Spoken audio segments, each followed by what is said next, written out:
www.attableek.com, the reviver of Iman.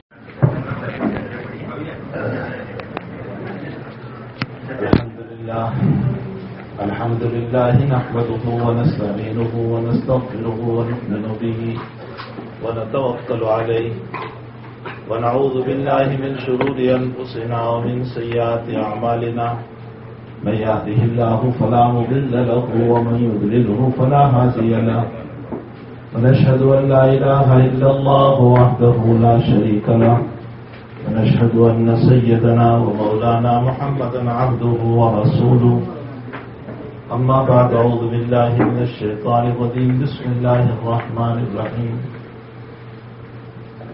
الحج أشهر معلومات فمن فرض فيهن الحج فلا رفث ولا فسوق ولا جدال في الحج وما تفعلوا من خير يعلمه الله وتزودوا فإن خير الزاد التقوى واتقون يا أولي الألباب وقال النبي صلى الله تعالى عليه وسلم إذا سئل رسول الله صلى الله عليه وسلم ما حج المبرور يا رسول الله قال النبي صلى الله عليه وسلم إطعام الطعام وإفشاء السلام رواه أحمد.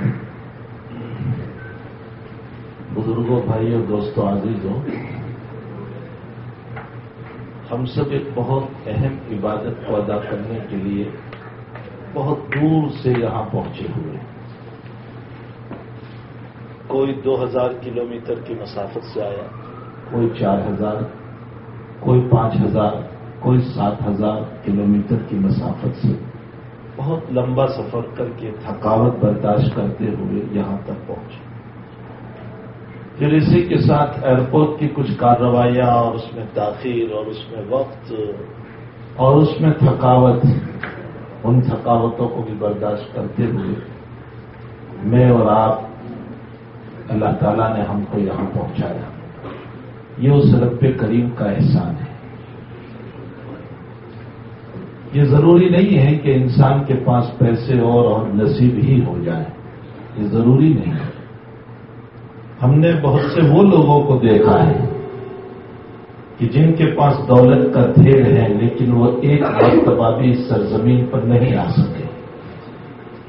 میں نے خود ان سے منت سماجت کی ہے کہ آپ چلیے، آپ کو کسی قسم کی تکلیف نہیں ہونے دیں گے، اچھی سے اچھی طرح آپ کو رکھیں گے، لیکن بس ان کی زبان سے نہ ہے کہ نہیں، میں ذرہ برابر تکلیف برداشت نہیں کر سکتا.